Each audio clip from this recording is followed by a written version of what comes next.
बरं? चित्र ठेवून. अरे इथले लोक रंग आंधळे, यांना लाल दिवा आणि हिरव्या दिव्यामधला फरकच कळत नाहीये. आला वाटतं, आला वाटतं.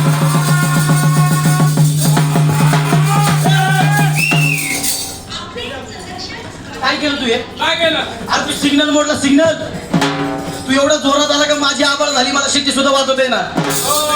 मला बाहेर जायचंय, उशीर होतोय मला. हे बघ अरे तू पुन्हा या रहदारीचा नियम मोडतोय. म्हणजे काय, तुला हा लाल दिवा दिसतोय का? लाल दिवा म्हणजे थांबा. आणि हा नियम देवांसाठी म्हणजे आमच्यासाठी सुद्धा लागू होतो. हा, आता तुला सांगतो याचे नियम आणि अटी काय आहे.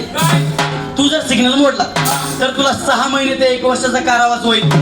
1000 ते 5000 रुपयापर्यंत तुला दंड होईल. तू जर ही चूक परत सिग्नल मोडला 3 वर्षाच्या आत, तुला 10,000 रुपये दंड आणि 2 वर्षाचा कारावास भोगावा लागेल बाळा. आणि आता मला सांग बरं, तू एवढ्या घाई घाईने जात तरी कुठे होता? मला कटिंग करायला जायचंय, केस किती वाढले माझे. शाहरुख खान झाला का?